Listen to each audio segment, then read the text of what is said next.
You experience something in life and it's you, pertains to you only, but then all of a sudden you find out a positive thing from it is like, wow, okay, there's other people that like got something out of this. With the minute that she said what she said to me, the love that I had for her went away like that in an instant. Yeah. Evening before, I started just crying for like 3 hours straight, and I didn't know why I was crying. And the next day, I went out to my neighbor's house to play, and when I came back, my sister had passed away.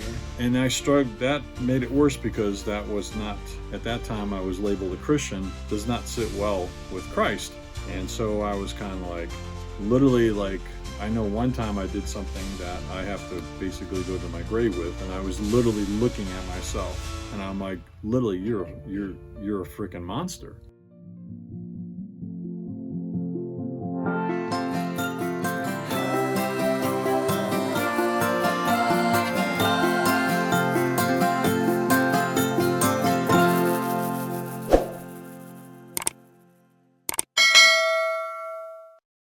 Welcome everybody to Spiritual Expansion. Everybody point at the sign.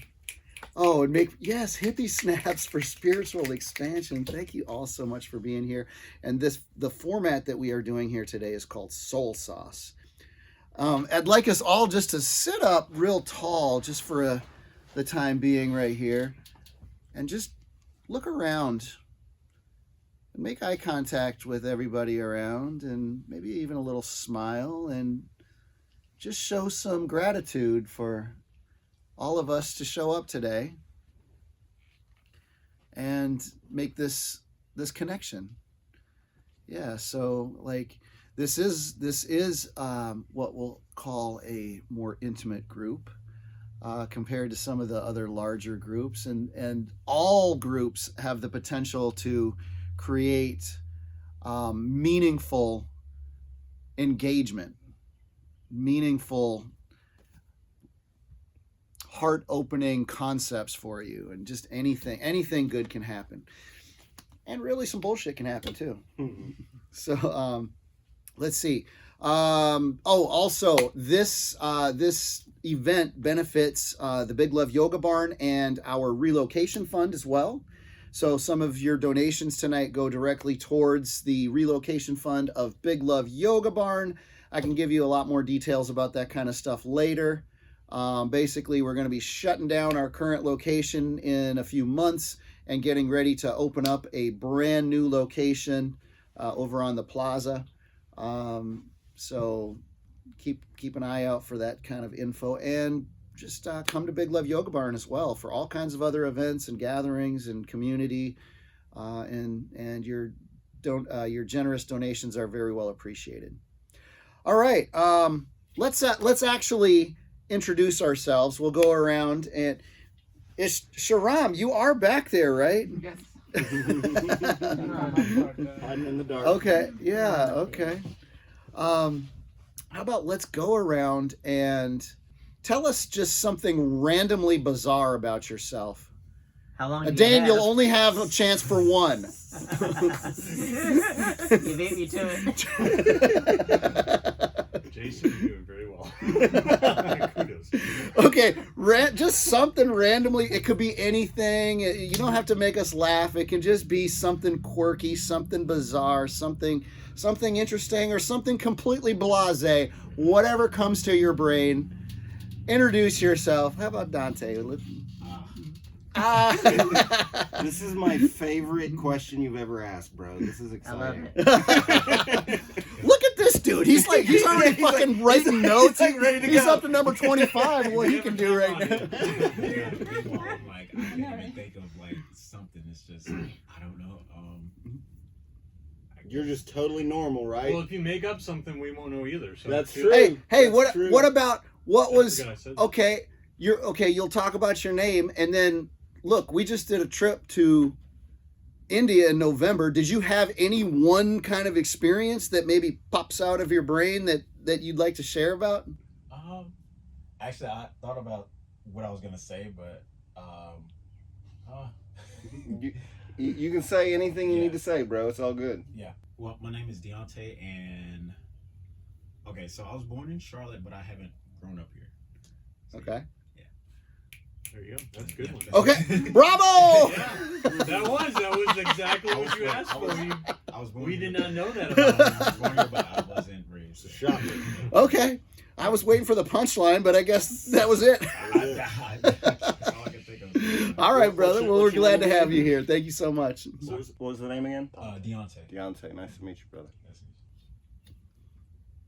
I'm Heather, and I'm having just as much trouble. Just as much trouble. Oh my gosh. You guys are rookies. Dang. I'm supposed to be home. We're all equal here. Nothing strange about you, right? She doesn't feel that comfortable. I don't know what I'm going to say yet either, Right? and I'm asking the question. Tell us anything you I want knew to it tell. as soon as honey. you It's not a asked big the deal. question. You can tell us anything you want to tell, guys. It's not a, nobody's getting graded. Yeah. Again, you could just I'm make from it up, Heather. We California. wouldn't know. Yes. Thank you. Yes. I didn't know that. Favorite color, favorite shape. Oh, I don't know. You're from California. Yeah. What part? Sacramento. Sacramento. We didn't know that, see? Okay. State capital. Beautiful. Damn, I didn't know that either. This is good to know. Namaste. Before you pop, go ahead. Okay, hold it. Let's make Dan go last. Yeah, maybe yeah, maybe. Yeah, Dane, you're going last. You're going last. Look at him. He's like, come on, Spike, pick me. Come on. He's on a bender. Patience. Patience is a positive. Volume 1. For real, Dane's Been going waiting last. for this All right, question my entire life. Please. let's go to Sharam. All right, then. So my name is Sharam, and the only thing I can think about right now is I don't like reading books, and I've been able to publish a book instead. Yeah, that's amazing. Sweet. Give us a little blurb about your book. Oh, it's a children's book, and it's about feelings and emotions, and it is about kids who, like one character, whatever, and this kid has a range of emotions on different chapters. Like I have 9 chapters in the book, and it's like, okay, he was upset, and the idea is like this kid is able to talk to his parents about the nice. emotions that he's able to speak about or feel. Mm-hmm. He's able to talk about it. His parents are able to validate that those emotions are true and valid, and then the kid can go back to bed knowing that he's loved and that there was nothing wrong with him having those emotions in the day. Dude, I love all of that. What's it An called? actually good book. And it's okay. It's okay. And it's okay. And it's okay. Okay. Hey, do you have like a link for that? You can Yeah. you post it up in the group, okay? Okay. Even on the invite, and then you can post in a Big Love Yoga Barn, Okay. in Facebook, Okay. and spread the word. I'm Love not it. really trying to spread. Thank you. Michael, and I know how to use nunchucks. All right. Nice. That's nice. So as soon as you said like something like, oh, okay, that's an easy one, I was going with it. How many times have you ever been whipping those things around and then Yep. Not there, but whack yourself in the I head know, or the balls? In the beginning, numerous bruises and Mhm. cuts and stuff. Yeah, Mhm. it sucked. I hear you. It's a tough one to learn. Practice makes less pain. Just like pole class. Yeah. I hear you. My name is Sawchek Ananda, and I've had a very strange life, so it's a tough question. Just pick and, one. And I don't know how long we have, so I'll just say I grew up traveling with the Ringling Brothers Circus. Nice. That's my claim to fame. Love it. My very first paid job was a clown. Hey. A lot of people would really admire that, being a clown. It was a strange life. I love that. Sounds kind of funny. I'm sorry. My name is Jason. I do have numerous quirks. I'll say for this time, I'm really into vegetables. Yeah, he's not lying. I like eating vegetables, all different varieties of vegetables, sautéed, grilled, baked. quite a variety. Flavored, non-flavored. Psychedelic, non-psychedelic. Sure. All right, let's go ahead and get started here. You can't skip him. He's gonna wet his pants. He was waiting to see a line. He knew what he was doing. Just stretch it out. Just kept going with the podcast. He knew what he was doing. Yeah. Okay, all right. Who the fuck are you? Well, I'm Dane. I too have lived a very strange life. I got horrifically injured playing a very dangerous sport, mini golf. Okay. I did. It was the brick that separated the green from the rough, and I was walking alongside it, and I was wearing shorts, tripped, scraped my leg pretty bad, and I always like to tell that story because not every day that you get hurt playing mini golf. I've never heard of anyone getting hurt. I thought you were going to say you got your Johnson stuck in the cup. Well, not on that occasion. Waited a few years for that. It's a different podcast. That's just one example. It's like, for the full disclosure, you have to wait for my autobiography. The memoir. Yes. I'm waiting with bated breath. Yes. Whatever that really means. Let's go ahead, introduce Satek. Come and sit in the share chair and tell us what this event is about tonight.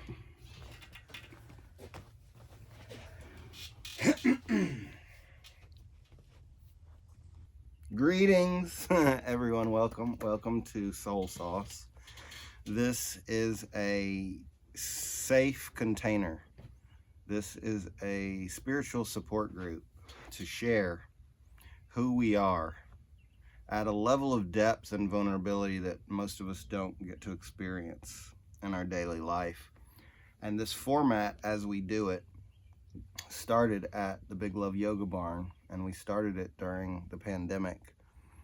And what I was attempting to do with this format was to simulate the beauty and truth and brotherhood and sisterhood and healing and connection that happens with a well-designed integration circle in shamanic ceremonies. And I wanted to bring this potential to people that don't have the time, the inclination, the money, or whatever to do ceremonial experiences. And this started as a circle, and everyone would wear a blindfold, and we would take turns sharing our deepest truths, typically on a specific topic, but the topic is just an invitation. You can talk about whatever you need to when you are in the share chair. And the blindfold is a very important aspect of this experience. And when we sat in a circle, everyone wore blindfolds. If you would like one, we have a bunch right here. You're welcome to grab it. Everyone that comes into the share chair, we do expect you to do the blindfold, because what happens is it distracts your mind from what your mind normally does, and you're able to feel what you're thinking and what you're feeling at a different level, and you express yourself far more openly. Those listening, I invite you to close your eyes or use a blindfold, but you don't have to. We invite you to listen with what we call deep listening, meaning listen below the level of surface of what people are saying. There's a lot of information in between the words. There's a lot of information in the body language. There's a lot of information in the pauses and the silence. So subtext. Be willing to read between the lines.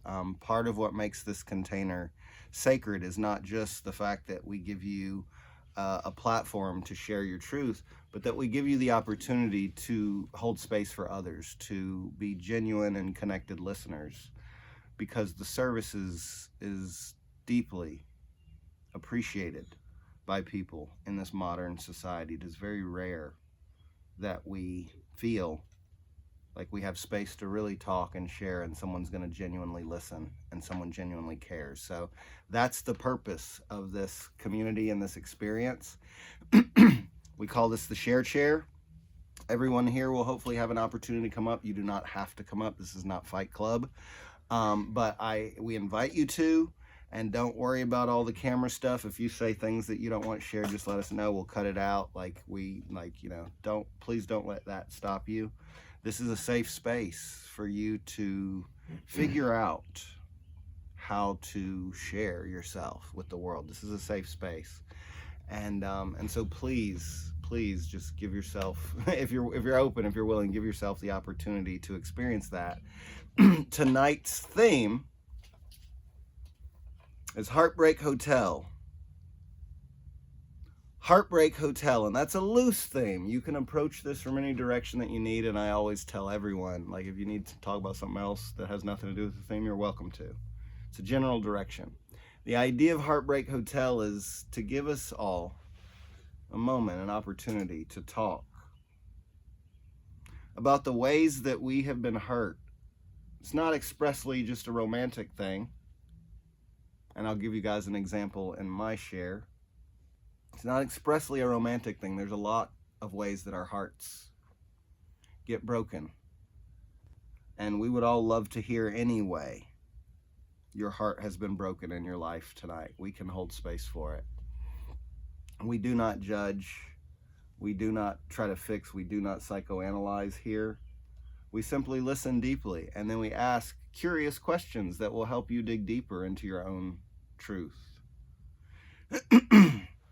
And so I will start tonight. Jason and I are always willing to speak if anyone else is not willing to, but we really do this to hear from you guys, so we try to minimize our time up here.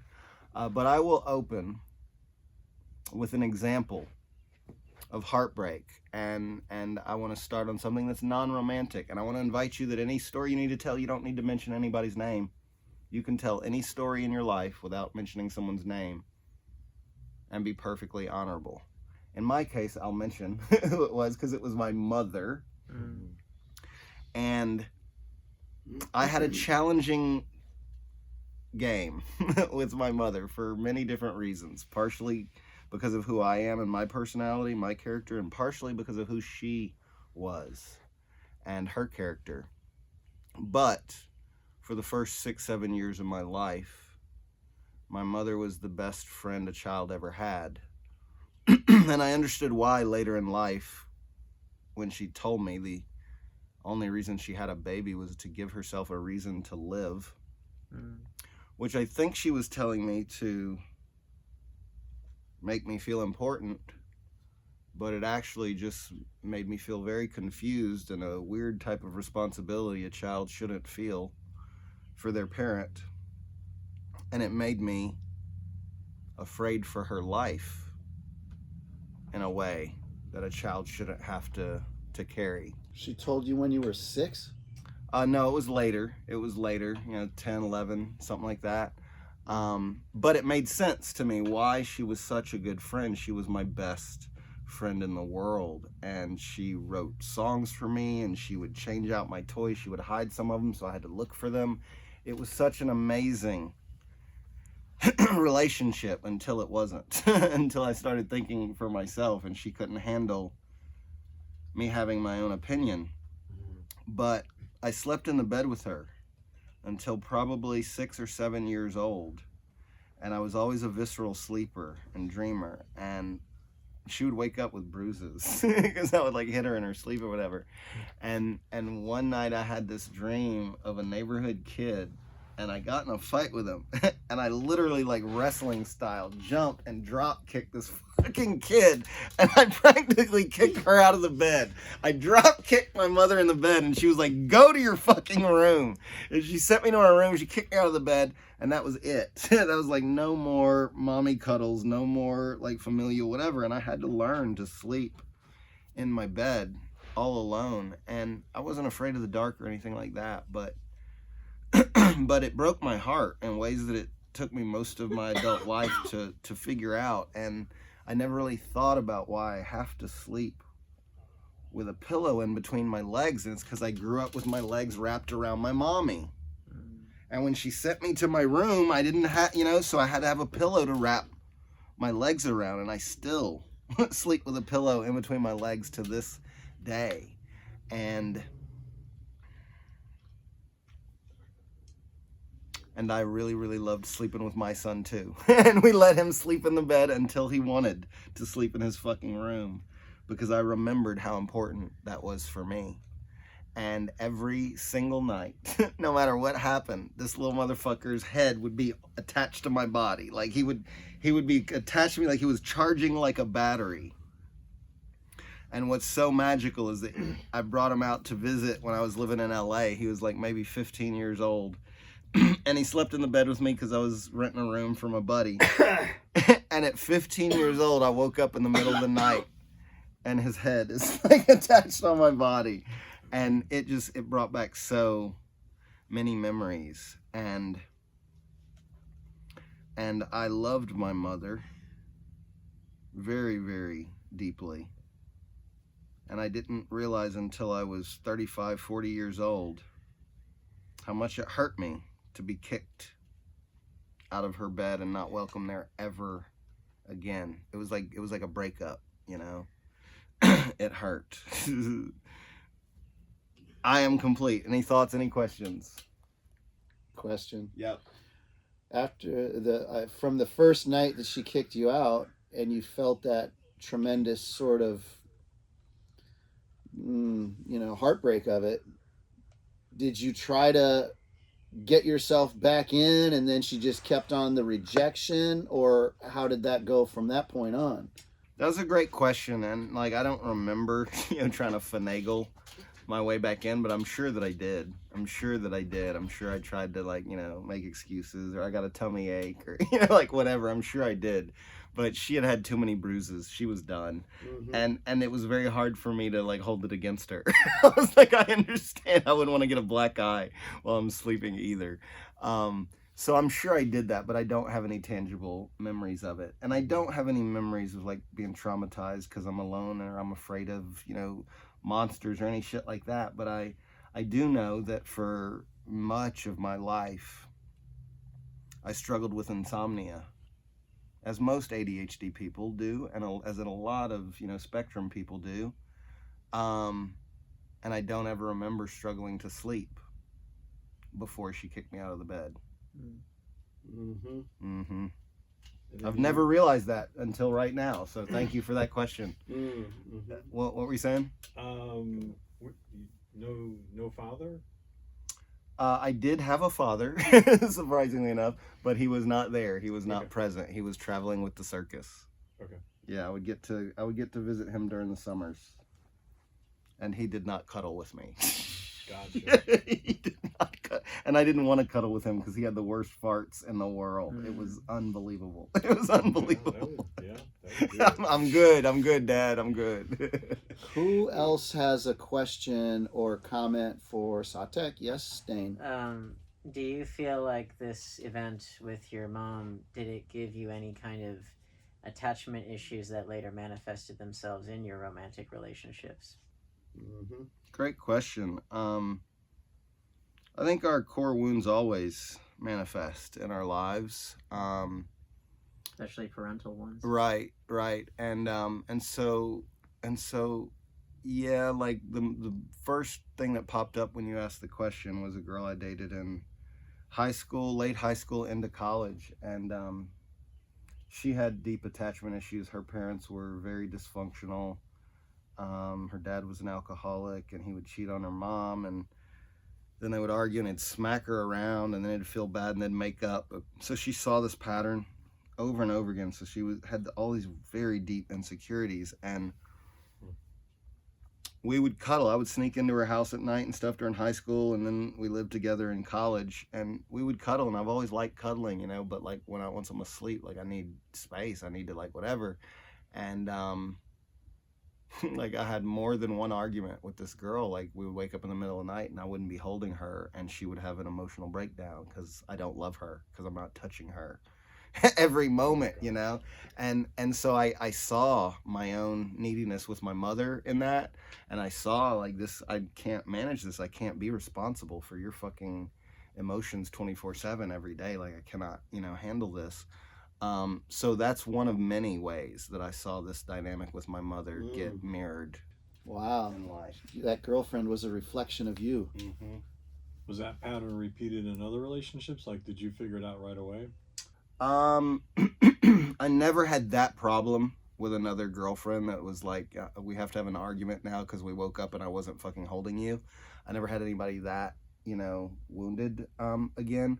But I've had lots of girlfriends, as I'm sure we all have, that have mirrored wounds that I have from my mother and wounds that I have from my father.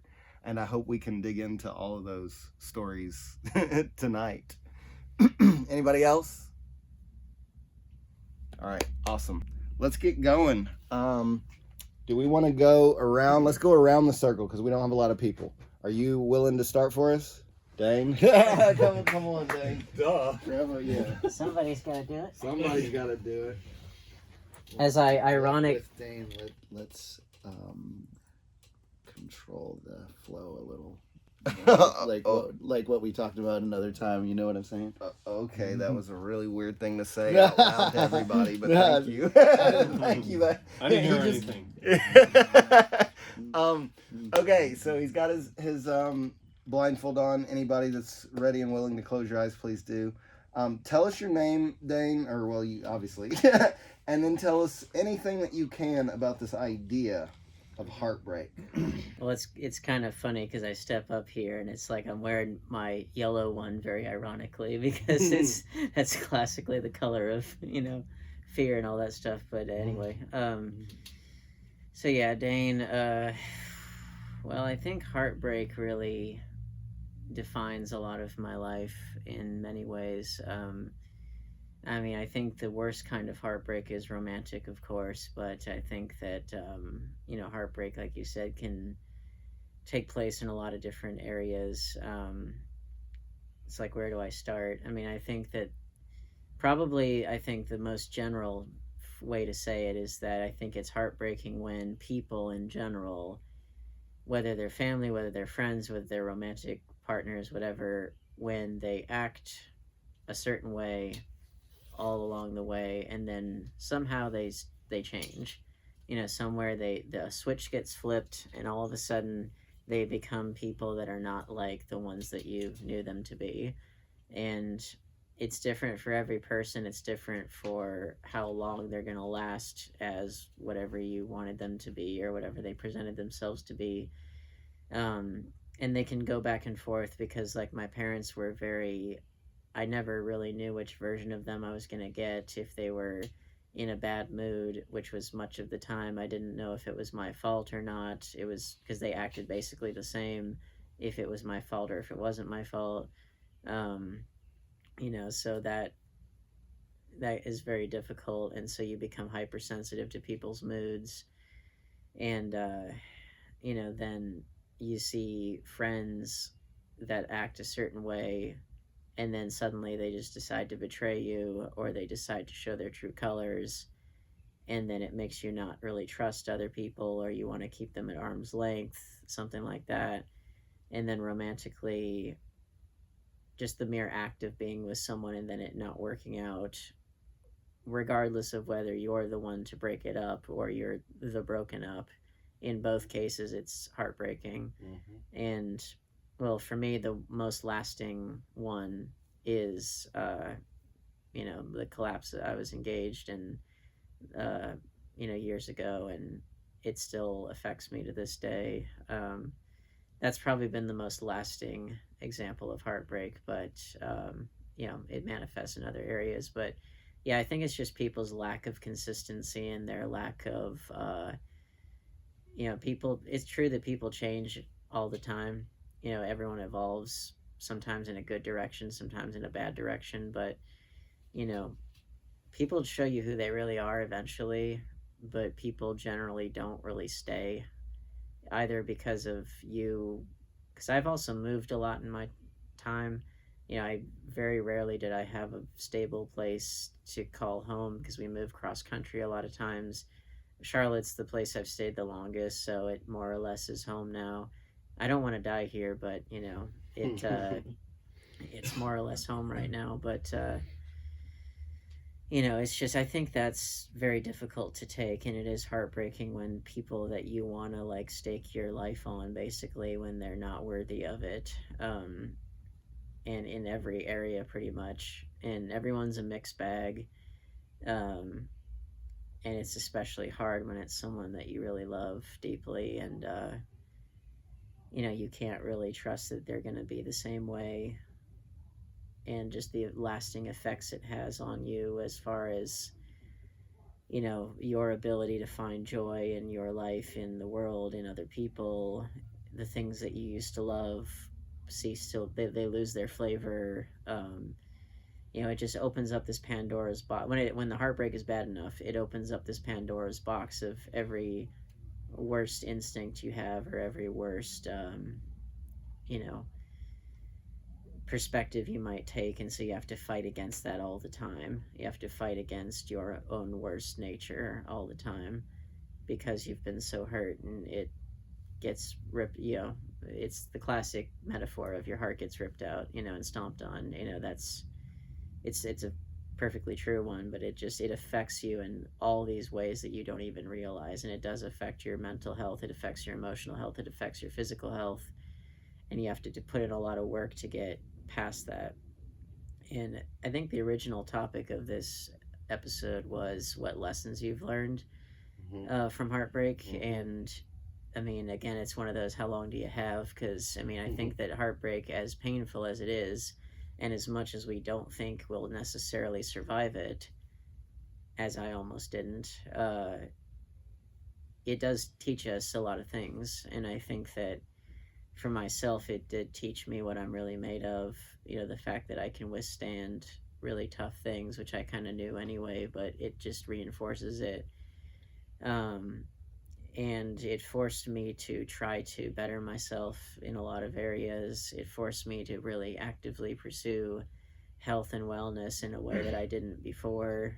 It really helped me to, it showed me what I'm really made of, and it showed me that, the time is short for messing around, with people and with yourself and with life. You have to really stake your life on things that last, and things that matter, and things that cannot just be easily taken away, and corrupted, and that kind of stuff, and finding what those bedrock things are that aren't gonna leave you.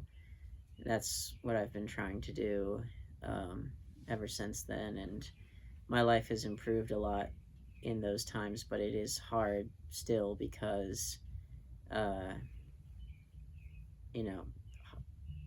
heartbreak is hard to get over, and there are certain things that I'm always wondering how much we actually get over. I think that we find increasingly better ways to make it to where things that hurt us don't have to actively pop up, which my pain from the breakup certainly does not have to actively affect me as much as it once did. It was like an open wound for, a good number of years.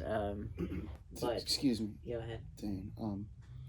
Can you share with us some specifics of the depths of your heartbreak and your emotional state of being, and maybe just a sample or two of like a real life situation that you lived through in that state of being, and then how you have progressed and moved beyond that and improved your state of being? You mentioned being more health conscious, and how you've done that.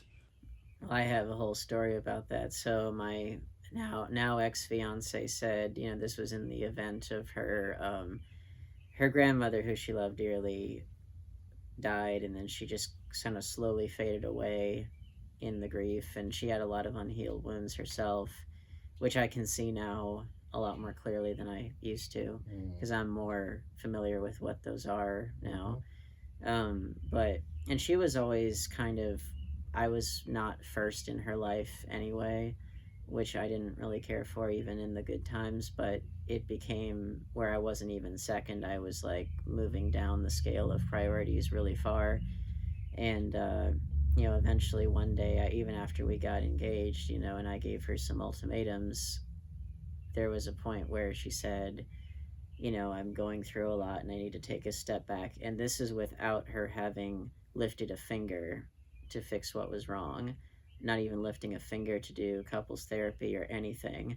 It just, and I could kind of smell that it was coming, but it's one of those, even though you can smell it when it's coming, that it's still a shock. And again, I would have, if we'd have done the steps to fix what was wrong and it still wasn't working and we broke it off, that would have been one thing. Would have been painful, but it wouldn't have been just, no, I've made my final decision and I'm not amenable to argument. That's what really got me. Quitting. Quitting and just not even lifting a finger when I'm killing myself trying to fix what's wrong, because this person really, I thought, was the love of my life and like really checked off a lot of boxes of what I was looking for. We had a lot of natural chemistry. It was wonderful. And I'm just not an easy person to match with, I don't think. But like it hurt me because it was a betrayal, and I was so angry and hurt, and like I kept in my room the whole time. We stayed physically in the same place for like maybe 4 months because we were kind of intertwined, and it was taking a while to figure out where she was going to go, and that kind of stuff. Just practically it made sense, but like I had to see her get like footloose and fancy free from having this burden taken off of her, and then meanwhile my world was ending. And like I was in my room, and thank God for Disney Plus, because I could watch all my old nostalgic shows and stuff, because I was like, I need to do everything I can to not want to die, because it was so painful. Because imagine being on like a mountaintop and you can't see the horizon, it's all covered in fog. That's how I felt. I was like, there's just nothing ahead of me now. It's just, that's it. It's just, I see nothing, because like there's a lot that I wanted to have happen by the time I turned 30, and it didn't happen. And that was like a big priority, and it didn't happen. And I was like, I've got nothing left. And it scared, I literally could see the abyss unfolding before me, and it scared the hell out of me. And thank God that it did, because if it didn't, then I wouldn't be here now. And it was very tempting for a long time, because it's like, it really is like a siren's call. That metaphor is a very appropriate one, because it's the soft singing in your ear that says, it'll all be over, you can just end the pain right now. And of course, as per the metaphor, that's what the sirens would do, and then the sailors crash on the rocks. But like, that's how seductive it is. When you're in that much pain, you want it to stop. And I remembered sitting there, I glared at her with pure hate in my eyes, because I saw how much the burden was taken off of her, and I just had to sit there and witness this mockery of the person that I really loved. It's like the good version of her got taken, that version of her got, essentially was killed or died, and then I had to see this doppelganger replace her. And I just looked at her with pure hate in my eyes, because I just couldn't believe that she could do this in good conscience. And I'm not saying I was perfect in the relationship, because that wouldn't be true, but like, I wouldn't have done that, and it just, and it wasn't even just that, because it took a while for us to physically separate. And then right after that, lost my job, pandemic hit, had to move apartments like 3 different times, lost a lot of possessions. I was in hell, essentially. It was like, it was rough. It was really rough. Depression. And extreme depression. And to the point where like I could not be alone during that period. And I was thankful I had someone else physically there in the room, because if I hadn't had that, I would be in trouble. But over time, and it was like a period of 2 years for things to really start to get good again. I mean, things got gradually good even in those not so good years, but like gradually things started to happen that were better, because like I got a place that's next to where my friend Holly lives, who's been here a few times. And I got one cat who came to me all of a sudden, and then another cat who came to me all of a sudden, both of them black cats that were the most beautiful cats I've ever seen, and they're perfect for me and my personality. They take after me a lot.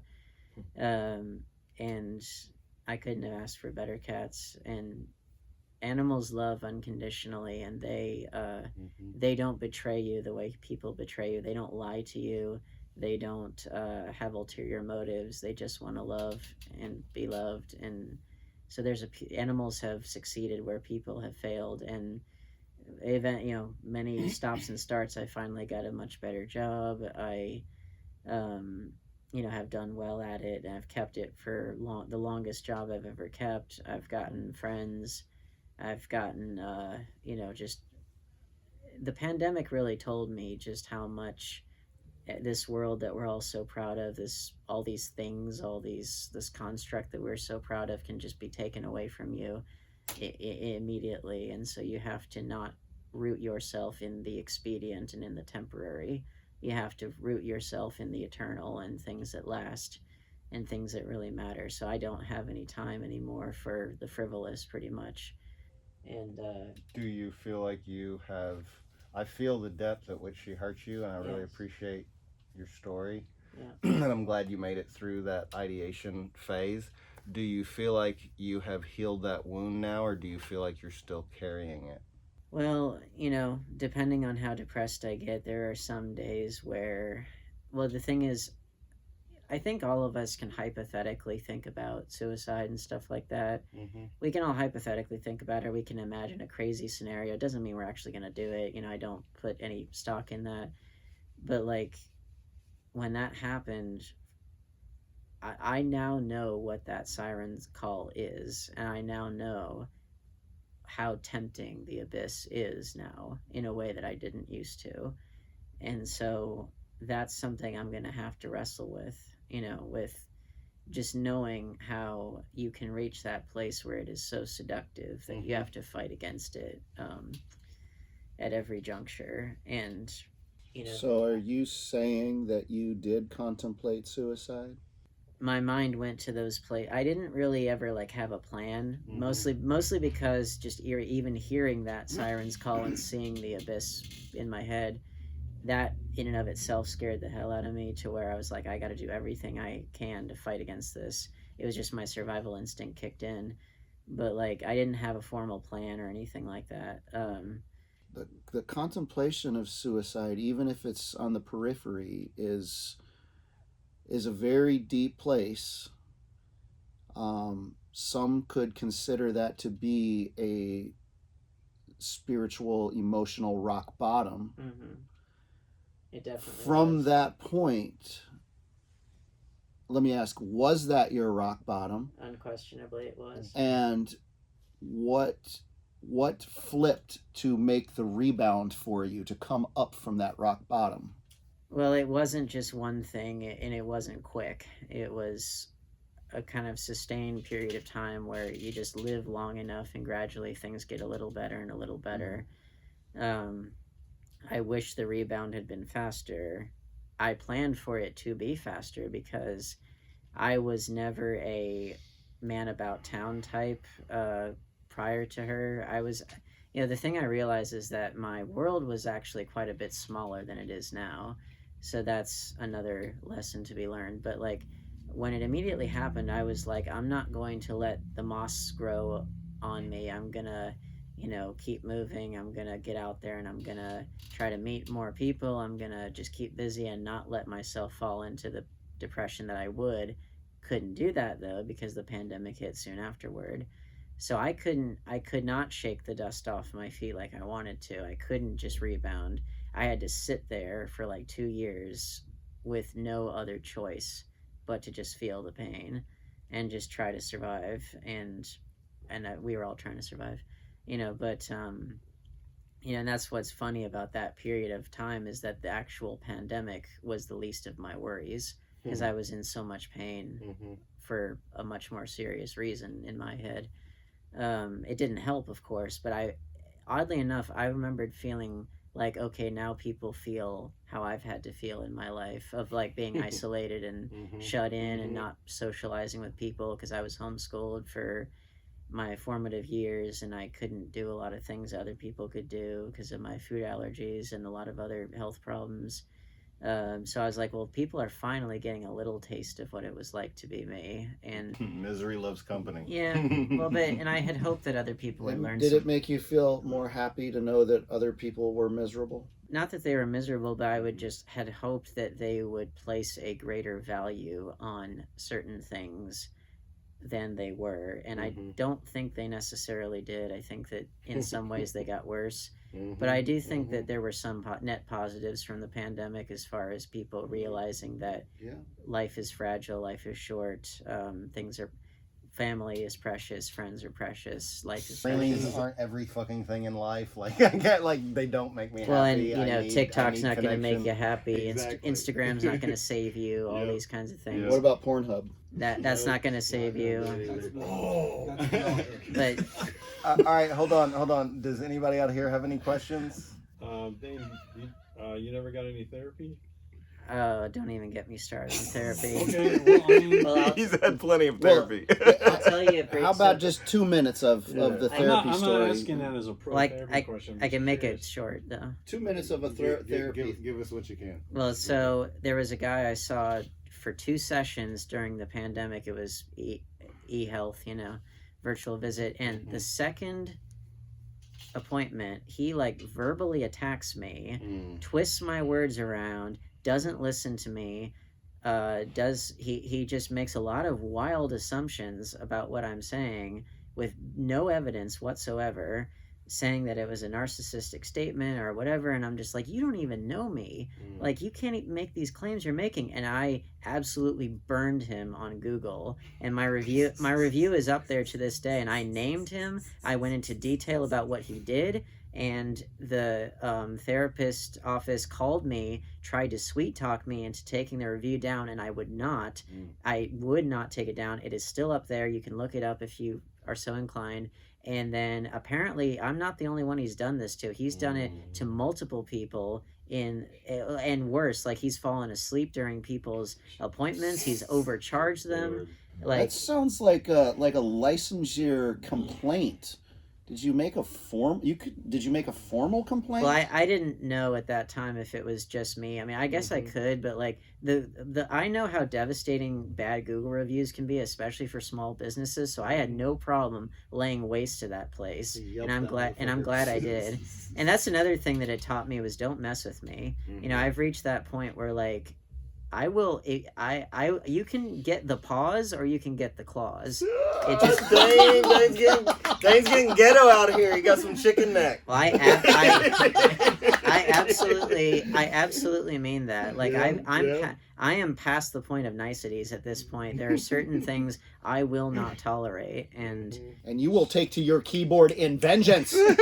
or in person if I need to. I mean, it wasn't really the appropriate forum, but like, I'm just saying, like, I've reached that point now where like I've had too much happen to me to just let people think that they can get away with certain things. So that's you're creating healthier boundaries. It sounds baby, like for boundaries. yourself. Like a positive thing that came out of all this? Yeah. kind of. I mean, I would rather that not have happened, but it's like, well, the thing you find is that there are wolves in the woods, and they will attack you if you're not careful. Is this healthy boundary example more of a direct result from having gone through the hardship that you did? I think so. So that is a positive net then. Yeah, I mean, there's a lot of them. I mean, as far as like, because when I was with her, I wasn't working out. I am now. I do it almost every day, building muscle.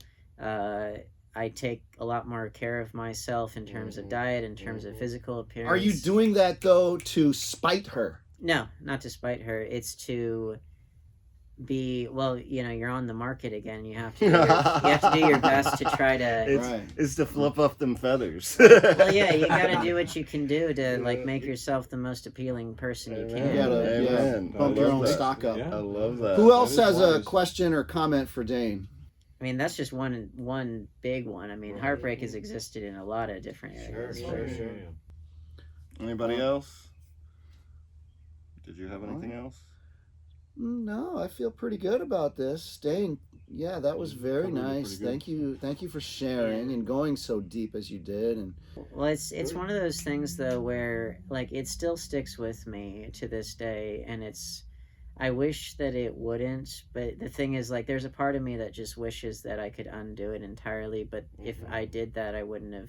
You would take away the net positives as well. So, Amen. let me ask you just one little follow-up then, because we had made a brief little mention before we started filming about attachment. yes.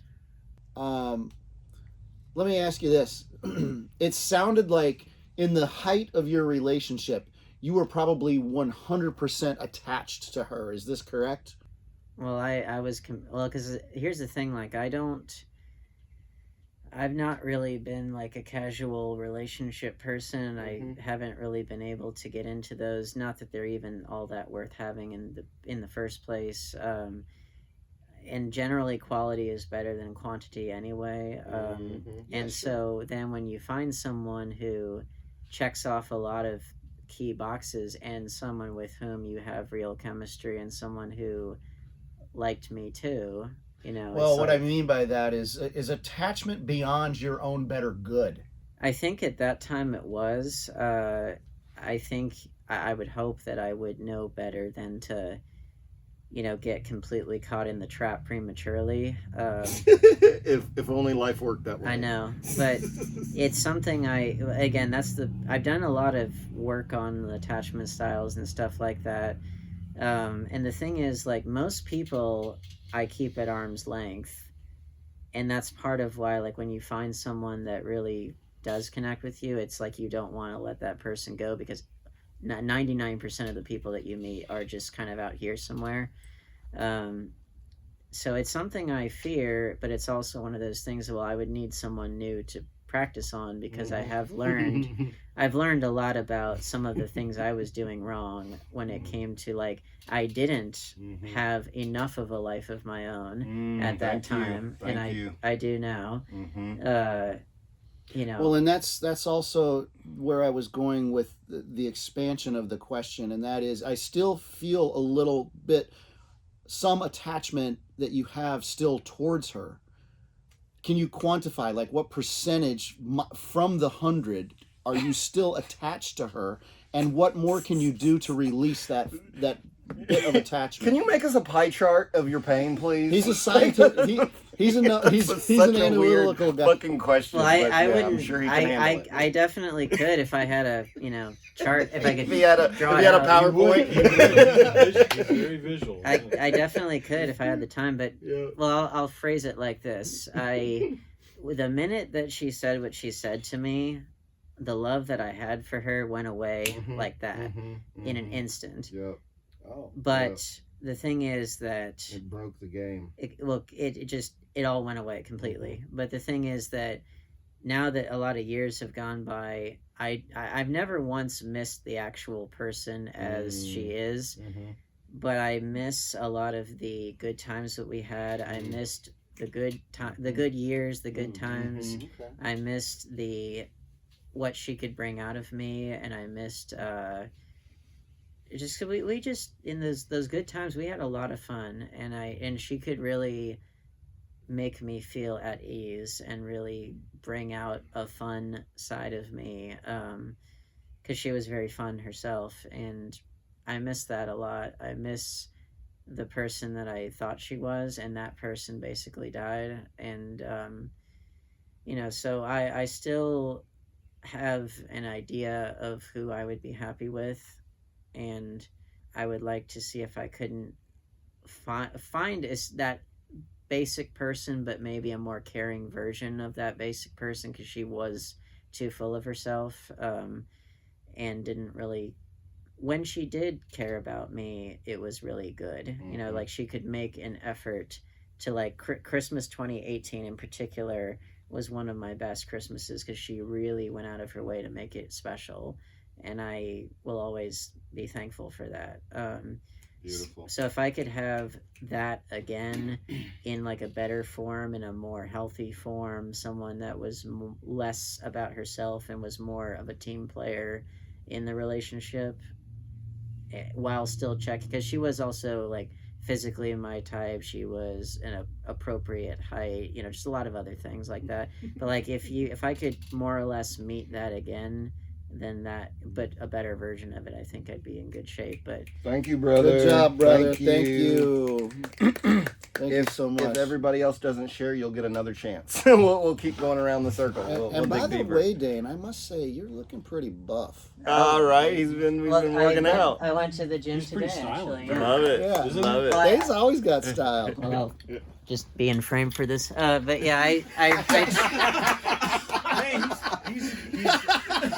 He's respectful of the structure. well, it's just it's not. It doesn't have the effect if they can't see it. But no, I did make an effort to change up my style to like I did the gym today. I've been working myself. Pecs. Yeah, pecs, arms, pecs, arms, everything. Yeah.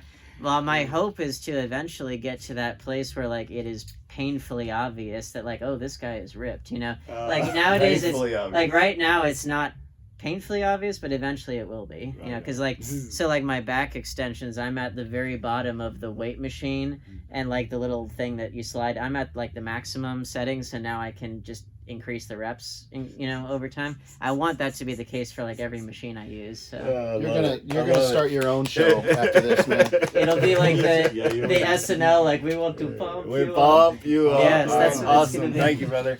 Sharam, would you like to hop in the chair? I would Hop up love there. to feel Yes, Sharam get up baby. in that chair. That'd be awesome. Do Let's it. rock it out.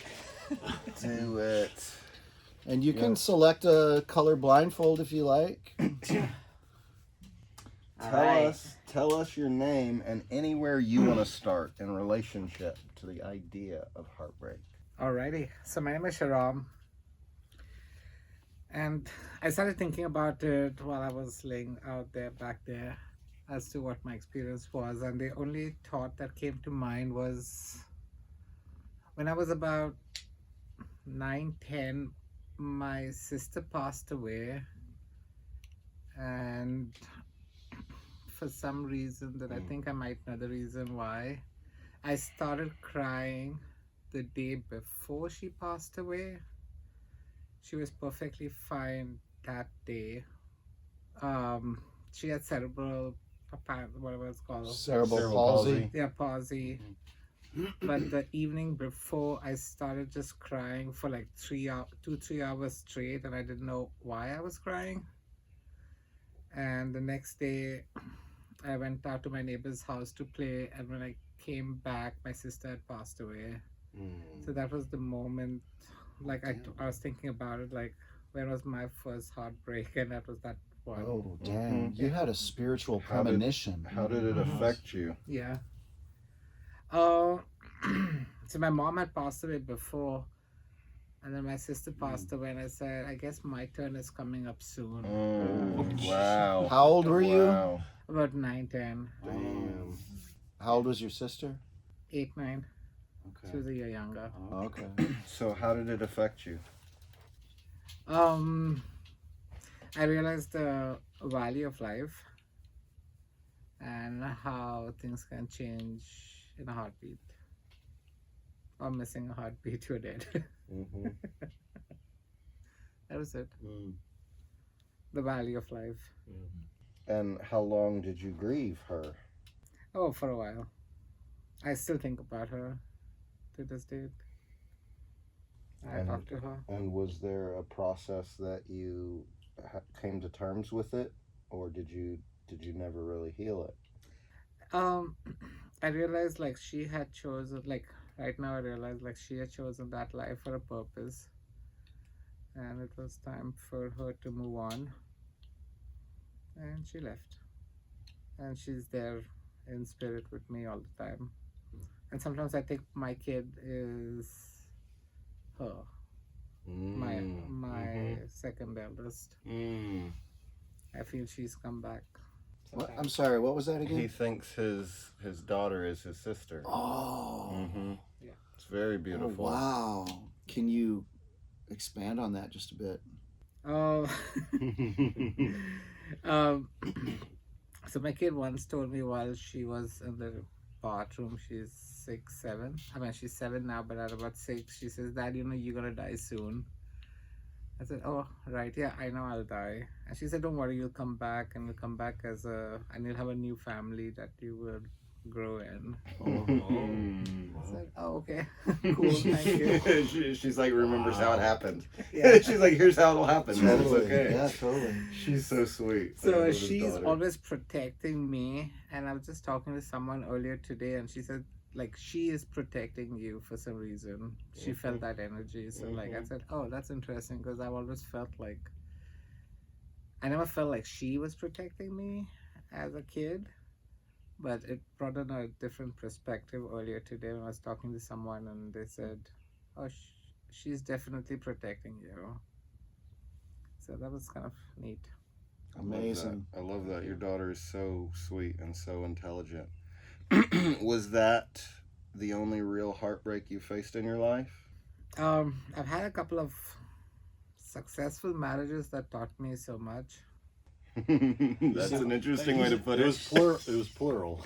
Right. I love that he called them successful. I've had several what is successful said in this ones. room, Tell stays us in this about room. that. I'm That's just kidding, I'm just amazing. kidding. Right. That's amazing. So you're I currently love that Mormon? Right. Tell us about your several successful marriages. That's awesome. So they basically, I mean, the second one really taught me about self-love. And so once that You had to end- masturbate? I'm sorry. That's too much. I'm sorry. Back that up. I didn't get the question though, Jason. No, just He was just making We're a joke. listening. He was just Okay. being Jason. Okay. So, like, self-love was a really hard lesson for me to learn, because my first one ended and I soon jumped into a second one because I lacked self-love. Okay, so when the second one ended, I had a short-term relationship. It was meant to be long-term. We had a lot of discussion, did some readings together. We realized we had past lives together, and we went through like, oh, this is meant to happen and all that good stuff. And then within a split second, maybe 6 months down the road, over a phone call, she said, like, she's healed, like, I've healed her previous relationship and we should call it done. And for me, I was slightly disappointed that okay, I'm gonna miss these phone calls or these conversations, on deep conversations with her, but I did not feel a heartbreak. Like I was like, oh well, okay, I will, like, and right now I'm in a like, it was really interesting because I didn't feel like, oh shit, like I've lost a love or something. It just felt, oh well, okay, we move on. And I still keep in touch with her. I still, like, we'll still ping each other and talk for a while, and she'll tell me what's going on in her life and I'll tell her what's going on in mine, and we seem to have a pretty decent relationship now. Like, in my mind, I feel like it was more about an experience that I have now in this life with her, and maybe we have had previous, like, we somehow had some connections in Egypt, all that good stuff in previous lives. So Let me clarify, make sure this is what I'm hearing. So you had two successful marriages, and they both ended, and then this was a girl you started seeing or talking to after the second one, yeah, after the and you second felt this deep connection, and then she was kind of over it, and it did not crush you. Is that what you're saying? one. Yeah, That's beautiful. yeah, and I kind of started questioning what is really love, Mm-hmm. because I have deep connections with a few people in my life right now that I can talk about any shit that I want at any time of day or night. Priceless. And like, I really have to question, like, okay, the sex part is there, but those could be bonded with people who are like friends with benefits kind of stuff, right? And like, what is like what the fuck is love really? Because I can't question. get that. I can't get that. Good Like, question. Well, when you shared that, like you said, after the two marriages, a common term is detachment. And some people actually, you'll notice when you share that with some people, well, some people they're not familiar with that term and what it means anyways, but those that are sometimes don't like the term because they think it's cold-hearted and all this stuff, when in truth it's not. I'm not talking about based off the Jesuits, you know, when they taught detachment, but I'm talking in a universal, general sense, where you're basically not losing yourself with anything or anyone around you at any Mhm. point, and you're really just in the moment with that other entity. And like you just said, now they're just kind of like they've come in, but now they're coming out. And what you obviously just showed clearly, which is extremely healthy, is, you know, you enjoyed that and you shared in that moment, and that's what's relevant. Mm-hmm. You know, and you didn't lose yourself. You probably actually gained something out of it. And then she obviously gave you direct feedback that she gained something, Yes. you know, and that's good. Mm-hmm. That's it. End of story. I, You know? I feel tremendous. I feel tremendous growth in how you are approaching relationship and those two marriages, and how you approached relationship with this other woman, and and for the fact that it didn't crush your heart means there's something that has shifted inside of you, that you're not reaching out and not trying to make something be something it's not, and it shows an acceptance of self, and the fact that you could maintain a friendship with her without any romantic things says something specific to your balance as well. So I really love that, and I've known you through a lot of that process, and I see that you're not running around with an empty heart going, who will love me, as so many of us do after our hearts get broken. And that's a really beautiful place to be, brother. Thank you. Sharam, you mentioned a little earlier ago that I think it was your first relation, or I don't know, is your first or second marriage that helped you learn self-love, helped Second. you learn more self-love. Yes. So what are some examples right now you can tell us about how you've developed more self-love? Thanks, Jason. So I Yes. enjoy my time alone. Like, I can hibernate if I really choose to the entire weekend. After my kids leave on Saturday, I can just hibernate Saturday, Sunday, get food, come back in, sleep, watch TV, go play with the chickens. Sharon's cave. So you can be alone without being lonely. Mm-hmm. Yeah, I love it. I mean, I seriously love Thank it. you. Thank you. And if someone calls up and says, let's meet, I say, sure, let's meet. But I have no desire to go after anyone and say, let's meet today, or let's meet. If they want to change plans, okay, fine, no big deal. We can meet some other time in our life. I don't have to meet today for anything, for any reason. I feel that, bro. There's a balance. What can you tell somebody else about how to create self-love? Okay, that's a Or just how you did, because it's not necessarily going to work for everyone. right. Sure. Yeah, good point. So for me, there's some plant medicine for sure that brought. And my first intent for the first ceremony was about love, because I couldn't feel any love. And when we were doing that what was it? Qigong. Yeah, Qigong. I remember who it was, but she said, I don't feel anything in your heart. And like I said, yeah, that's the reason why I'm here. You don't feel it either. I don't feel it either. So yeah, Jenna, I think it was. So it took some time. It took meditation, music. Music meditation was pretty important for me. Taking periodic breaks during the day to just take like those cat naps, like just rest. If I'm tired, I'm resting. I don't if I have a half an hour break, I'll tell Alexa, wake me up in 5-10 minutes. I'll just set an alarm for 10 minutes. I'm sleeping no matter what time. I'm just laying down, I'm closing my eyes. So those were the self things that I did. Plus, I try to make sure that I go for a massage once every other week or something of that sort. And walks, talk to my plants, my trees, hang around barefoot in my yard.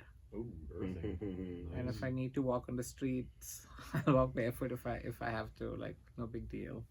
But it's more just your general hippie activities. Yeah, pretty much. That's good. Connect to yourself, connect to the earth. Love it. Yeah. Anybody have questions, thoughts for Sharam? Dane? How do you manage to be alone without feeling lonely? Good question. I like to do so. For example, my goal is to write my second book. So I start to do things that I really want to do for myself, and like I've written the synopsis of the, well, not synopsis, but the names of the chapters of the shadow work events that I want to cover in my second book. So I've written that down. I started with my first chapter. So I do things that I enjoy doing while I'm by myself, whether that is sleeping. Like, I don't feel guilt at all if I have to lay down and sleep for the entire day, because that's the way I respect my body. Like, I know like society says, oh, you are such a whatever, like you wasted your entire weekend laying in bed or binge watching. Like, take it as that is a part of my body's need of just relaxing and not doing any shit. Like, I can mow my yard next week. Like, I don't care about how big my grass grows. Right? So I listen to my music, if whether it's 4 o'clock in the morning or 12 o'clock at night, or whatever time I feel like turning on the music if I'm by myself. I play Queen, I play some of the other kind of music, and I just dance to it. Like, I sat in my office space in my house, and I just turn it on and I just dance. I don't care. Sometimes I wonder at 4 o'clock if my neighbor can hear my music, but like, he hasn't complained yet besides the chickens pooping in his driveway. So like, he hasn't complained about music, I'm fine with that. So basically you do things for yourself even if they're not strictly productive to, like, say, writing that next book or whatever. Yeah, I have set no timelines for my next book. If it happens, great. If it doesn't, if I change plans, because all of us are meant to change. So the woman I knew 7 years ago and I got married to her had changed over 7 years. I had changed, and obviously we did not match the same frequency at the end of that relationship, and it was meant to happen that, okay, we both changed over 7 years. Everyone changes. Like, there's no one changes, don't, like, yeah, there is no constant except for change.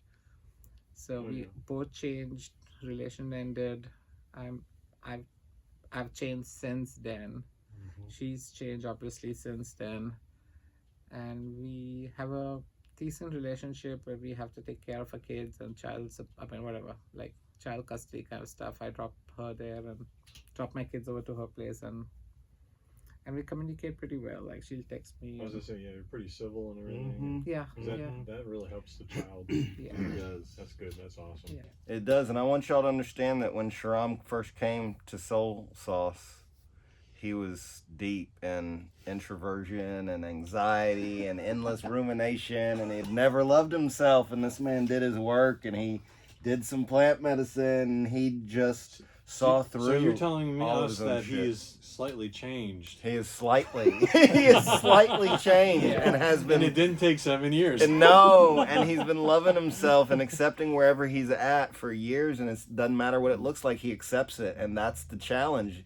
Happiness doesn't come from achieving everything you want, it comes from accepting who you are, and I've really enjoyed watching your process, brother. Thank you so much for sharing it with us. Anybody else got a question for him? I got. Anybody? Go ahead. No, I Michael. don't. I don't have one. Oh. I'm just saying it was. Oh. He just kind of summed it up. So I thought, okay, this is because I didn't know Sharam. I don't know him at all. So this is very enlightening for me. Yeah, So. yeah. Sharam, you've really shared with us quite a journey of your sort of self-discovery, self-love, and I applaud you for all the miles you've traveled to get here, psychologically, spiritually. What can you foresee? What the next layer of self-love looks for you beyond this point? No. He's too zen. He's too accepting right now. Like, All right. I knew you weren't gonna have an answer for that, bro. Totally, and I Now, if you ask love him- it. Now, if you ask him, he's going to take a nap tomorrow. That's a possibility. 50% chance. Yeah. Carry water, chop wood, bro. Yeah, thank you. I love it. Thank Barefoot you, walking brother. through the chicken shed.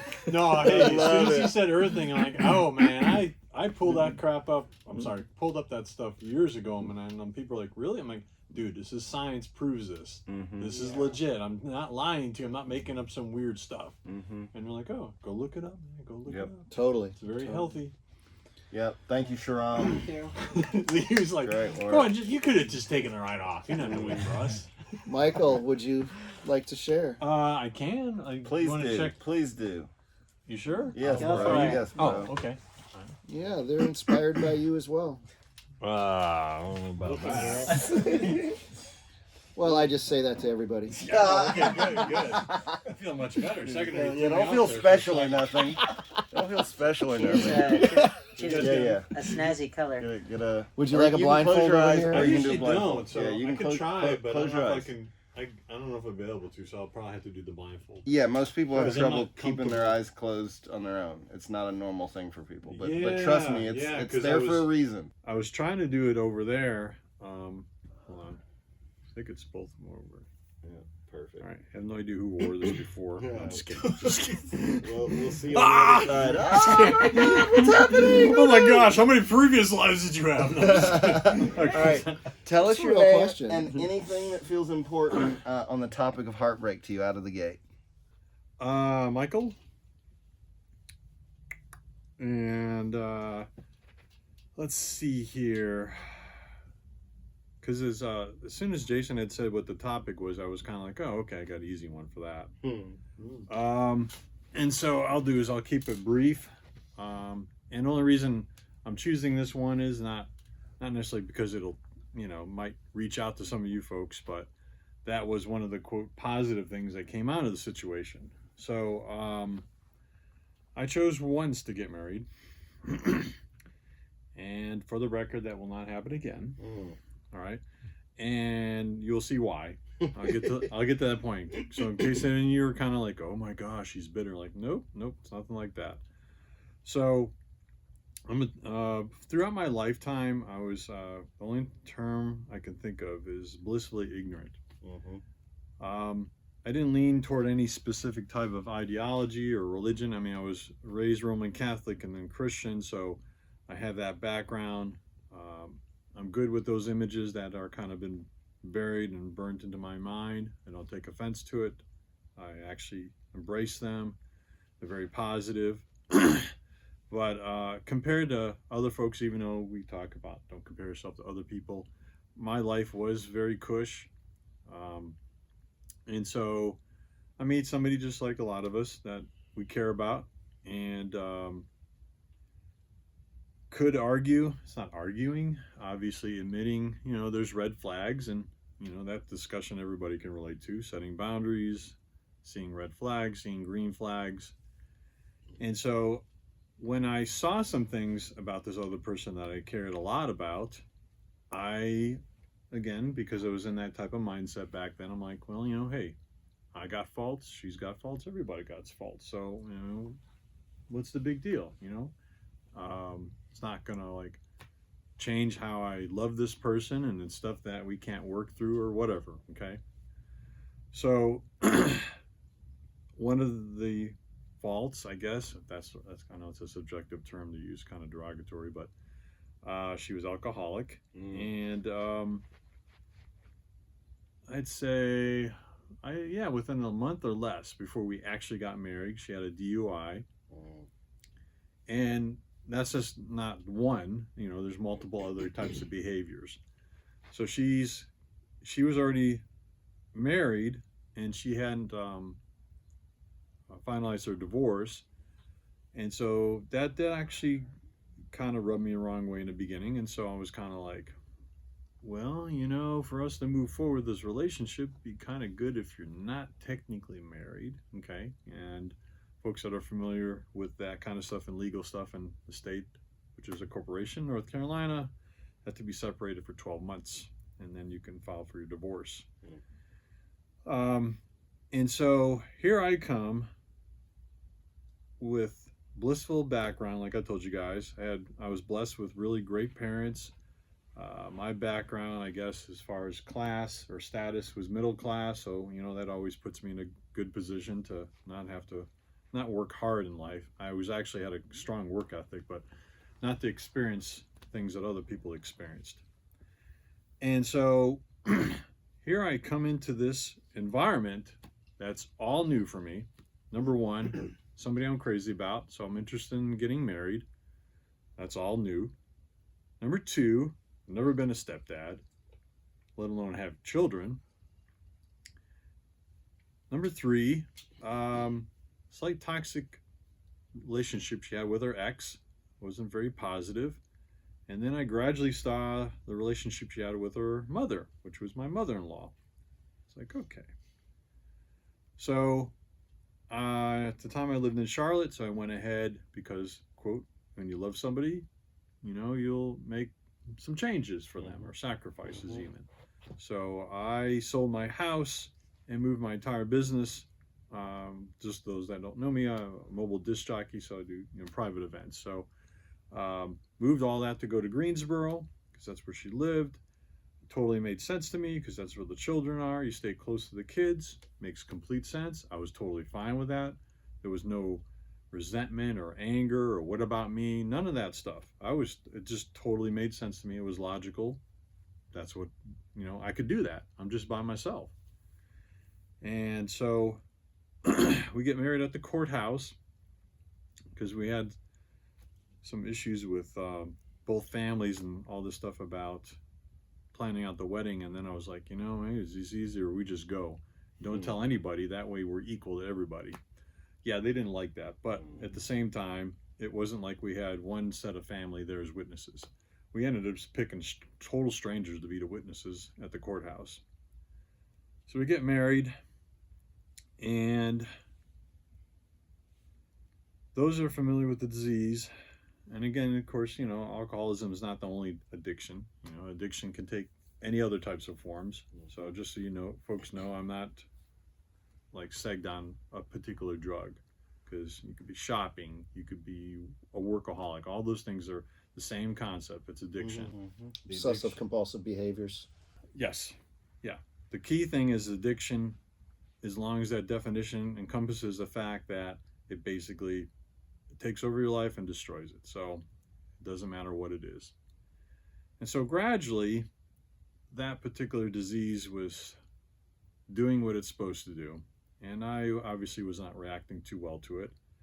I take responsibility. I enabled her in the beginning. Anything from when she couldn't go into work, I'm the one calling in sick for her. Was taking care of the stepkids a lot, maintaining structure in the household. Again, remember, this is all new for me. And, there's not, I guess there are books, but I don't know if there's perfect books like, how do you take care of kids and discipline, so all this stuff I'm like trying to figure out. So of course I naturally was going to do things based on how I was raised. And fortunately, those turned out to be very positive experiences. I got along very well with the stepkids. And unfortunately, I think this happens with a lot of folks when they have an addiction that's progressed quite a bit. She changes really into a different person.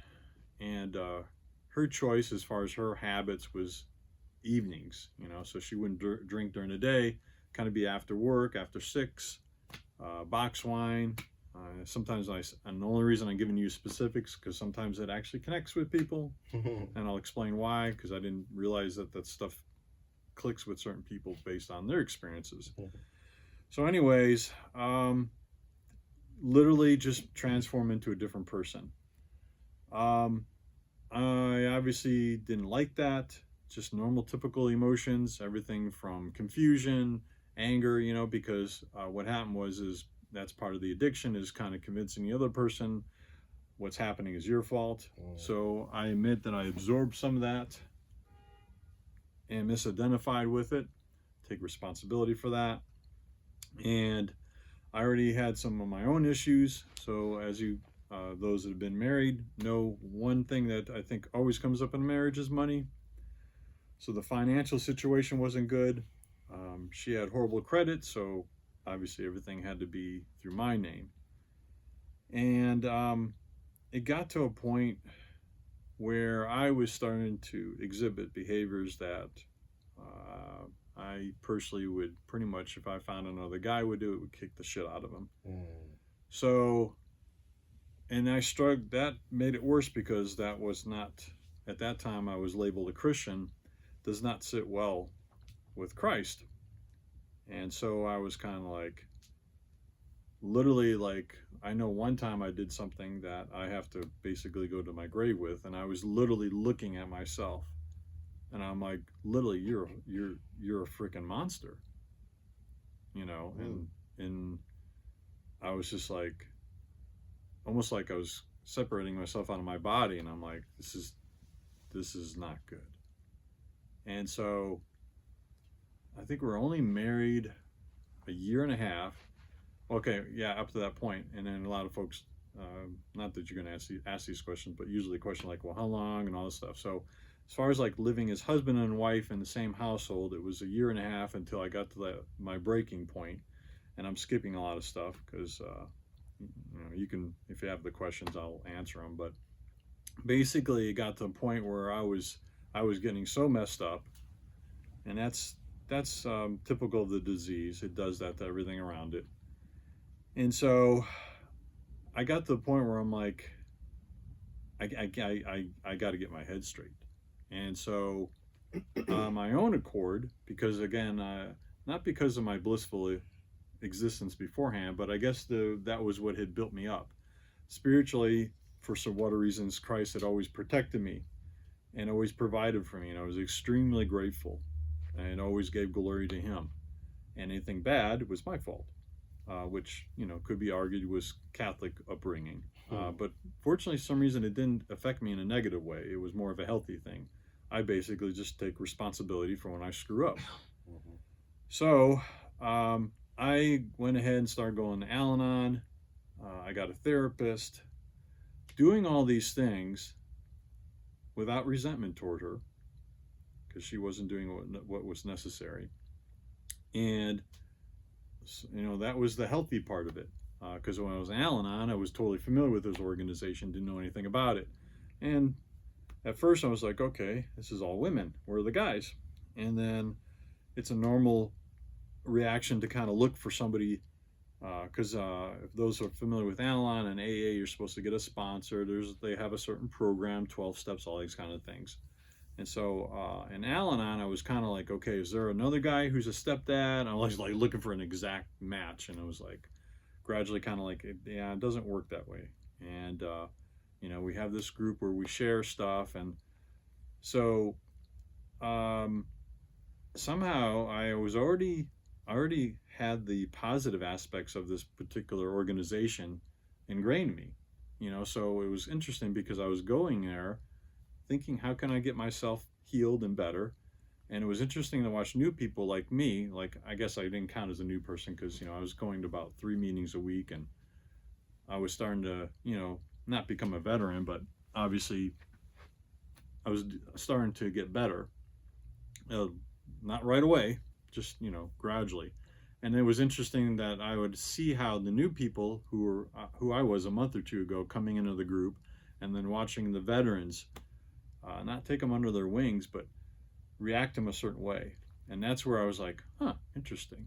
And so I didn't come in with this resentment where some of these other people would. And it was a normal thing. It wasn't a bad thing. It was like almost like the veterans in the group kind of expected it. And so these people would come into the group and they're like, why the F am I here? I'm not the one with the problem, and all this kind of stuff. And I was like, fascinating. Because was that like a court order type of thing for those people? No. It was just literally like, I'm not the one that's the alcoholic, and I have to be, they were just kind of like, I'm not the one with the problem. And so they were experiencing one of numerous emotions that are popular with addiction, which was anger. For those that don't know, Al-Anon is a support group for people close to alcoholics or addicts. Oh, forgive me. I should have said That's that. all right. I assumed everyone knew what it was. Yeah. Al-Anon is... Can we say that folks can ask me questions while I'm telling a story? Yeah, well, Well, Okay. I'm waiting, but I wanted you to get to the end of because I've got several already. And I'm trying to do, so get to the end of I'm Yes, glad, yes, let me I'm do glad that. you clarified that, because I thought it was the same thing. I'm glad to know it's not. All right, forgive me. Okay, so back on track now. Al-Anon, and you were getting better. And so I got to the point where I had to set my foot down, and I was going to get a reaction out of her, an unexpected one. You know, I, again, took responsibility for that. I'm like, I said, we're going to have a dry house. I just can't live like this anymore. And then for me, I struggled even getting to that point because based on my belief system at that point in time, based on scripture, there's only two outs. And one of the two wasn't there, you know, as far as divorcing. Okay. Death or what? One is sleeping with somebody else, and the other one is a non-believer. Like you've no longer believe in God.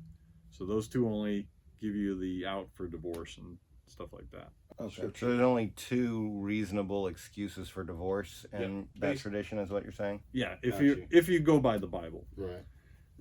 And so, but I experienced the facet. Again, mine was tame compared to what other folks, but I had a taste of the mental, physical, and emotional abuse. And I got to the point where I'm like, I can't do this anymore. And of course, she didn't react too well to that, which was expected because I was at the time trying to, you know, maybe we can work this out, you know, get through this. And we were both going to an awesome Christian marriage counselor, but my contention, my issue was, and I of course said this in the session, you know, I said, we're going to somebody who was really good at what he did, but I'm like, she's still not sober. So this is, to me, in my eyes, logically wasn't really going to help us progress at all because, yeah, we have other issues. We have issues about money. We have issues about chores and emotional and, you know, like all these other normal things. It's not like everything's just alcohol. But I said, her drinking's not helping though. And so that's where I got to the point, I'm like, okay, so I don't remember in detail the first two times I left. I ended up coming back. By the third time, I was just like, yeah. And I unfortunately was sneaky about it because she worked a day job, so I was able to move personal belongings elsewhere out of the house, you know, just smart stuff. Actually, I guess it wasn't a bad thing, but, you know, I guess I was starting to figure things out. And so, fortunately, at that point, my parents were in Charlotte. And so, and before that, I guess I should preface, I had a very strong network around me. So I was blessed with that, all right? Numerous times to avoid the abuse, you know, I needed a place to crash. And so I had a number of friends just a phone call away. I could crash in their guest room, on their couch. Even her mother-in-law let me crash at her house once or twice. One time, actually, the wife came after me that night and almost went at her mom. Damn. So, and then all of a sudden, it was interesting. I didn't realize this until after the fact. Her mom was almost had this perception where I was kind of blowing things out of proportion. But then when she saw what she actually turned into, she was like, wow, I never realized. And I was like, oh, you weren't listening to me this whole time? So, Michael, can you give an example of the physical abuse that was perpetrated? Yeah, I had one situation where we were coming back from friends, went to go visit, and we're driving back to the house, and I couldn't tell you guys what we're arguing about, but we're in the car and I'm driving, and she's obviously had been drinking, and just it got kind of like really heated, and she cold cocked me. And it was like a reflex for me. My hand went over and it literally plastered her up against the seat. I wasn't suffocating her, but it was like I was like, oh, no fucking way. Because I was like, I was driving and I was like, I don't want to kill somebody on the road because of this bitch. That's fine, bro. Let it go.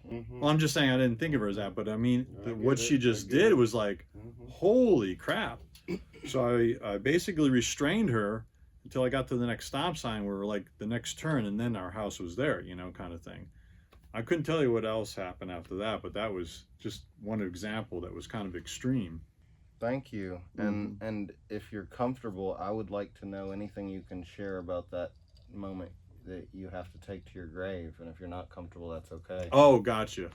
Yeah, I can share it. I'm not proud of it, so Mhm. it's just nothing I could do about it. So she was drinking, and the kids are kids, all right, so they're gonna misbehave or not listen sometimes. I couldn't tell you what it was about, but she had a daughter and son, and the age gap was like 3 years, so the girl was older and the boy was younger. So the little guy, I can't remember exact age. I know, in case you're curious. Let's say 4 or 5. I'm trying to guesstimate because this was years ago too, just so you guys know. She was almost like she was on top of him somehow, and almost like suffocating him. The mom was on top of the kid. Yeah, because they had bunk beds, and so she was just like, and he was screaming this blood curdling scream, and I was saying stuff to her, you're hurting him or whatever. I can't remember. It was just almost like, I don't know if you guys ever had an experience where you're like, am I really here? It's not even a dream, it's worse, and so it's just so surreal in a very weird sense. And it happened so fast because it was just like he's screaming this, sounds like somebody's getting a limb ripped off. Now I'm not going to say that he was being hurt for sure, because sometimes kids overreact too. So, but it was just all this is going on, the commotion at once, and it just happened so fast. I pulled her off, and man, I plastered her, just punched her in the face. And that was like the first and only time I think this is the only time I ever did that. I pushed her, but as far as like physically actually striking her, she ended up getting a cut above her head. And yeah, that was the moment we're in the hallway and I did it. And I literally looked at my hands, and I'm like, yeah, I'm a fucking monster. Because like I just did something that is totally against my morality and beliefs, how I interact with guys and all this kind of stuff. And so I immediately exited. I can't tell you or remember what happened after that. I mean, eventually the kids went to bed, they went to sleep. I can't remember what her reactions were. It's possible she went after me or something like that. I mean, because like you said, you're asking for example. I got multiple examples of crap that happened. This one I can't remember after the fact. I just, thank God I didn't, keep pounding on her or something. But I still hit another person, so it was not acceptable. I deeply appreciate the vulnerability of you being willing to share that, and I feel the weight of that, brother. Oh yeah, it sucks. Thank you. But you have to be honest, transparent. Shit happens. You can't let it. I almost got pushed over the edge too, and I was shocked at how easily it can happen. I completely understand what you're dealing with, and it weighed on me that I could have had to deal with that weight, and I never saw how thin that line can be, and I never saw that a lot of women push you to it because that's what they know and that's what they're used to. So I understand exactly what you're carrying, and I appreciate how you're owning it. Yeah. Thank you. Because you can always have folks with different backgrounds and opinions, and they can argue like, well, it was her fault and all stuff. Like, no, because I said we all have control of free will. Thank you. I could have chose differently. Thank you. So let's just, because if you're going to have that discussion, let's get right straight to the point. Because that's how I dealt with it with previous situations. I immediately exit out of the house. I would just get out of there, come back to the house when she was asleep, And so the situation, and yeah, like you said, it's a little different, of course, now, because this is a while ago. I don't know. Like How long ago did this happen? This is back in 08, so far as back. Okay. Yeah. I didn't... 15 years. Yeah. Michael, what would you say is your greatest learning experience of this entire situation? Nice. I got quite a few. So I did was boundaries was something that I'm like, buddy, it's healthy to have those. So you need to go ahead and establish boundaries. And doesn't matter if you can date somebody else or it's going to be a family member or a friend, you tell other people what your boundaries are. And if they don't like them, that's cool. I'm not negotiating them. Mm-hmm.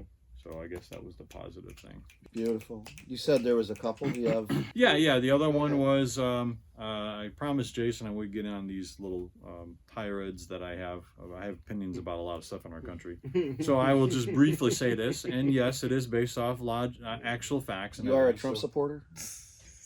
Facts and evidence. Remember, I can't vote in this country, so don't go there. Oh, wow. Yeah, I got to hear that story. yeah, that's fine. We got other people here, right? We But got anyways, January answer- 6th in the house. Let's answer his question. Right, one at a time. All right. Please come on, get your No- shit together, people. No more third party commercial contracts with the state, which is called a marriage license certificate, folks. Yep.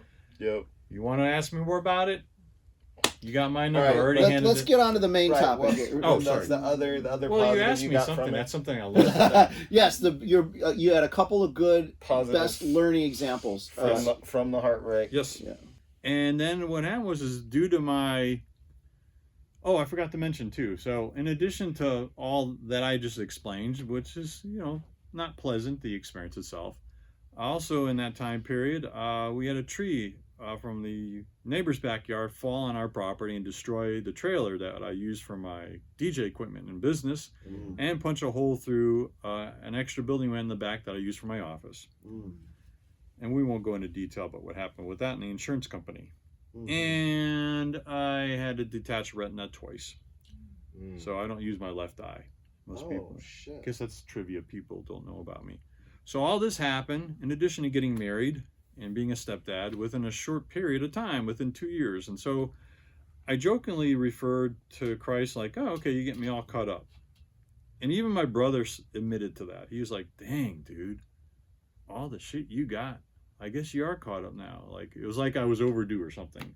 So it wasn't like a bad thing or being sarcastic. It was kind of like a joke. It was like you're playing with your karma catching up with you somehow. Yeah. So I guess at least maybe it gives the story a little more drama to add that flavor to all the other crap I was dealing with. And so a positive thing, which totally was, I have to admit, was not expected. Not just in Al-Anon, but as I was talking to people in general and stuff, and sometimes they would mention something, and you guys do this, you're all smart people, they say something in the conversation, you're like, oh yeah, I experienced that. And so I did not realize that I inadvertently was slightly counseling people by sharing what had happened to me and that particular relationship with alcoholism. And it was just like, what? And they're like, it just like would bring down the other person's wall. They would feel comfortable sharing, or it was just like, they had trust issues and they didn't have them anymore. So just because I had this horrible experience, it was almost like sharing it with somebody somehow made them feel better. And Man, thank you. That's why we share. You tapped into like your teacher nature. Well, I mean, yeah, I have a teacher background, but it was just you experience something in life, and it's you. It pertains to you only. But then all of a sudden, you find out a positive thing from it is like, wow, okay, there's other people that like got something out of this. I mean, it's like, bro, like he's writing a book. So I mean, that kind of stuff clicks with people, and so that was something that I was entirely not expecting, and I was okay with it because I was like, okay, that's a positive thing. And spiritually, I just I have journals still where I was just like crying out to Christ, going like, I don't know what to do, in addition to praying and stuff. I can't live like this. And I said, you'll have to judge me after this. I said, I can't stay in this relationship. And I did my own divorce. We won't go into that unless you're bored. I can give you details about that. No, thank you. Yeah. So, Got any well, I'm just saying, in case anybody's considering it, I could save you a lot of money because you can do it yourself. Oh, nice. So, anyways, so I think that about covers it. Thank you, brother. Does anybody else have questions for him? Go ahead. Don't be shy. You won't hurt my feelings. You can't offend me. Ask Jason. There's no way you can offend If nobody else has a question, I do. I would love the short answer to why you can't vote in this country. I withdrew my consent from that contract. Mm. Yeah. Like consciously? Oh, everything. Like I figured out what I actually had figured out what that contract actually legally signifies and what it really means. And I could not have blood on my hands. And so I like, oh yeah, no. So That's kind of like being an expat, but in the country. yes and no. I don't subscribe to it. I call it Patriot Nut crap, just so you know. Yeah. But technically, yes, I'm not a U.S. citizen. And we won't bore folks in here because, again, let's just say that we use a lot of terms in this country and we really don't know what they mean. That's all I'm going to say, okay? It's not conspiracy because that term was created by the CIA because they don't want people having critical thinking. You're a resident alien, dude. I knew you were from So, anyways, well, Jason knows he's joking with me here. I'm anti-label, just so folks know. I was using labels during the story for the sake of the conversation, okay? But I don't subscribe to any particular label. If you do or anybody else does, great. I'm there. I'm pro-freedom, so I'm going to be there to support you and protect you to have whatever label you wear, okay? But when it comes to me, I'm just me. I love how you proudly proclaim you are anti-label. Yeah, as I was gonna ask, like, is that the same as a sovereign citizen? What else would be like? Actually, the opposite. Because number one, it's oxymoron, so that word just drops dead. Number two, that's what they created to go ahead and try to label folks like myself that aren't actually criminals and we're doing anything totally peacefully and lawfully, so they can go ahead and have a reason to pretty much try to squash us. I want to tell you, Michael, that I love your positive, outgoing, bubbly nature. And I love you, brother. All together. Thank you for the depth of your share, bro. Really appreciate it. Really proud of you, dude. How did the blindfold feel? Not good, but that's okay. That's all right, though. I felt like I was still able to sort of talk to folks. Pain you felt from the blindfold was your karma catching up with you. Yep, you did it well. You did it well. You made it look good. Just kidding. Well, what another beautiful sesh here at Soul Sauce, everybody. Let's give everybody a round of applause, both for sharing and just for showing up and being an observer as well, too. We love everybody here. Just a quick little wrap up. Thank you, everybody, once again for showing up. We usually do these about every other week. So usually Saturdays, but watch the schedule because periodically they do change. This is Spiritual Expansion, Soul Sauce Edition, Potluck Podcast number 8. Yay!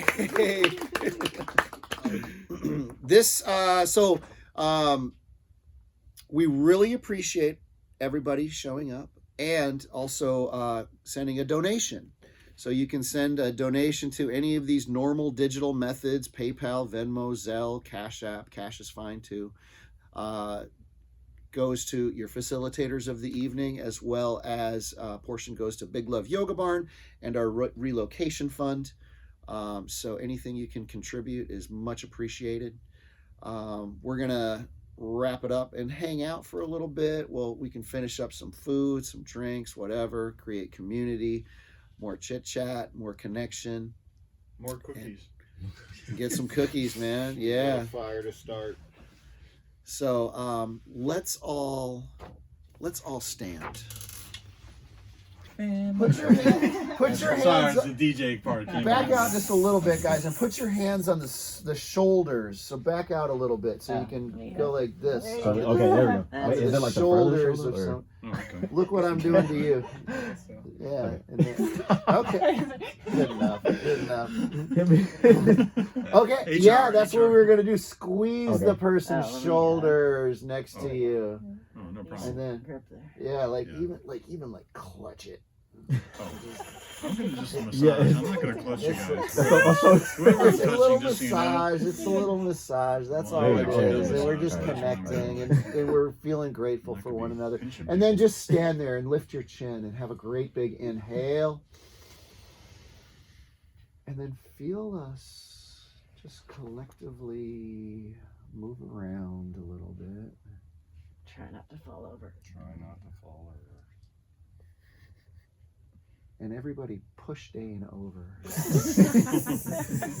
Push that motherfucker. Yes. Make his All head right, squash on the hands to floor. prayer. I love you all. Big namaste for you. Namaste. Namaste. Thank you guys.